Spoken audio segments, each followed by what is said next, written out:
तो अविनाशी काशी में मातृशक्ति सम्मेलन के जरिए 13 लोकसभा सीटों की महिलाओं को साधेंगे प्रधानमंत्री नरेंद्र मोदी। मौका है बनारस के चुनाव का, मौजूदगी हमारी है संपूर्णानंद संस्कृत विश्वविद्यालय में और आज एक ऐसा मौका है जहां 25,000 महिलाओं से प्रधानमंत्री संवाद करने वाले हैं। तमाम महिलाएं आप देखें यहां पर मौजूद हैं जो प्रधानमंत्री से मिलने आई हैं।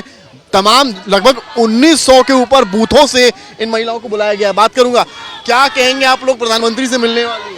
हाँ, प्रधानमंत्री से मिलने वाले पहली बार युगों के बाद एक ऐसा महामानव महापुरुष पैदा हुआ इस संसार में जिसके अंदर दैदीप्य आभा एक अलग सी झलकती है, जो कभी क्षीण नहीं होती, जिसका कभी क्षरण नहीं होता, नित्य नवीन बढ़ता ही रहता है। ऐसे मोदी, ऐसे अति मानव के हम दर्शन कर रहे हैं। ऐसा जो पुरुष न पैदा हुआ न पैदा होगा। जो विकास कर दिए, जो भारत के लिए कर दिए, या कोई नहीं कर पाएगा। हमारे भारत का मान सम्मान बढ़ा दिए विदेशों में। क्या कुछ सोच के आई हैं? बात क्या करेंगी? बात करेंगे कि आप भगवान लंबी उम्र दे, अब हम लोगों के साथ हमेशा रहिए, देश का भला करिए और जो देश का कल्याण करिए, लोगों का कल्याण करिए। तो महिला वोटर बीजेपी के साथ है? बिल्कुल है, 100% है, 100% है बिल्कुल। तो उंगलियां अपने आप स्लिप कर जाएंगी। उस ऊपर वाले की ऐसी कृपा है ना कि ये उंगली पंचतत्व से बनी है। ये उंगलियां स्वयं ही कमल के फूल पे, जो शत कमल है, जो हमारे हृदय में अष्ट कमल है, वो अष्ट कमल अपने आप खिल जाएगा। ये कोई बनावटी बात नहीं है। आपको क्यों लगता है कि महिला वोटर केवल बीजेपी की तरफ ही है? महिला वोटर ऐसा नहीं, ऐसा कुछ हम लोग कह रहे थे विद्वेषवाद या द्वेषवाद, ऐसा नहीं है। हम लोग समरस हैं। हम लोग की दृष्टि ऐसी होती है ना, आंतरिक दृष्टि, कि वो समझ लेते हैं कि किस में क्या चैतन्यता है और किस में क्या विषमता है। हमें मालूम है कि इस भाजपा के अलावा और कोई सरकार इस भारत का उद्धार नहीं कर सकती। इस महिला की और महिलाओं के सशक्त करने के लिए मोदी जी ने बहुत सारा काम। बाकी विपक्षी दल कहते हैं महिलाओं के लिए ये करेंगे वो करेंगे, आपको उनके वादों पर भी नहीं, और कोई है ही नहीं, मोदी जी के अलावा कोई भी नहीं है कि ऐसा कुछ कर सकते हैं। सबसे पहला राशन कार्ड पे महिलाओं का नाम छपाने के लिए किसने दिया था? टॉयलेट किसने बनवाया था?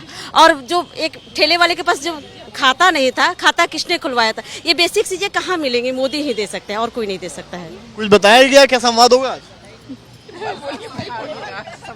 पेपर कुछ बताया गया? बस ये बताया गया कि महिलाओं से बात करेंगे मोदी जी महिलाओं से मिलेंगे, महिला सशक्तिकरण पे बात होगा। हम लोगों का कनेक्शन इस महामानव से जुड़ा है, मातृशक्ति का कनेक्शन। आप क्या कहेंगे? हम अभी आप पूछ रहे थे ना कि मोदी जी को ही लोग क्यों पसंद करते हैं, महिलाएं। आज तक किसने महिलाओं के विषय में सोचा है? किसने महिलाओं के लिए किया है? हम लोग को आत्मनिर्भर किसने बनाया है? मोदी जी ने।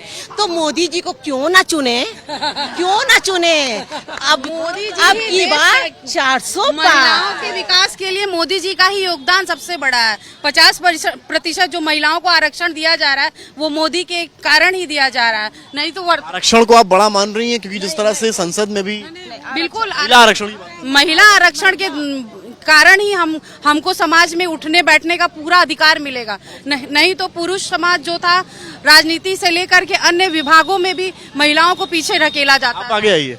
बनारस के मुद्दे क्या हैं आप लोग के? कुछ मुद्दा नहीं है, बस मोदी जी आ गए हम लोग के लिए, बस बहुत बड़ी बात है। मोदी जी को आना ही है, वो आएंगे। बस वही जो बोल रहे हैं लोग, वही हम लोग सोच के आएंगे। क्या बात करेंगे? 1 घंटा रहेंगे आप लोग? 1 घंटे मोदी जी हम लोग के साथ रहेंगे, तो उसमें जो है महिला सशक्तिकरण का जो उन्होंने यहाँ के जो नागरिक यहाँ अब हमारे काशी को सांसद के रूप में जो उन्होंने चुना है, इस क्षेत्र को पूरा कॉरिडोर से बनाया, हर चीज़ उन्होंने प्रगति के उसमें किया। हम लोग चूँकि महिला पतंजलि की तरफ से जुड़े हुए हैं और चूँकि शिक्षा विभाग से जुड़े हुए हैं, शिक्षा की अपनी कुछ बातें कहेंगे, जो कमियां हैं उसके बारे में बताएंगे और योग से जुड़ने के कारण जो है और से बोलेंगे कि इसमें। कहाँ से आए आप लोग? हम बनारस से ही हैं। सही है। हम लोग प्रॉपर बनारस से ही हैं। हाँ। तो देख सकते हैं आप बनारस से तमाम महिलाएं आई हैं। 25,000 महिलाओं से संवाद प्रधानमंत्री करेंगे। शायद पहली बार ऐसा हो रहा है जब एक साथ इतनी महिलाओं से कोई राजनीतिक दल है, कोई बड़ा राजनेता इस तरह से संवाद कर रहा है। हालांकि लगभग 1.5 करोड़ महिला वोटर आती हैं 13 लोकसभा सीट में जो पूर्वांचल में पड़ती हैं, और आने वाले जो 2 फेज हैं वो इन 13 लोकसभा सीटों के इर्द गिर्द हैं। तो क्या बीजेपी की नजर महिला वोटर पे है। क्या प्रधानमंत्री का यह संवाद महिला वोटर को इन दोनों फेजेस में खींच कर लाएगा बीजेपी की तरफ, ये वक्त बताएगा। कैमरामैन नीरज के साथ समर्थ श्रीवास्तव, वाराणसी आज तक।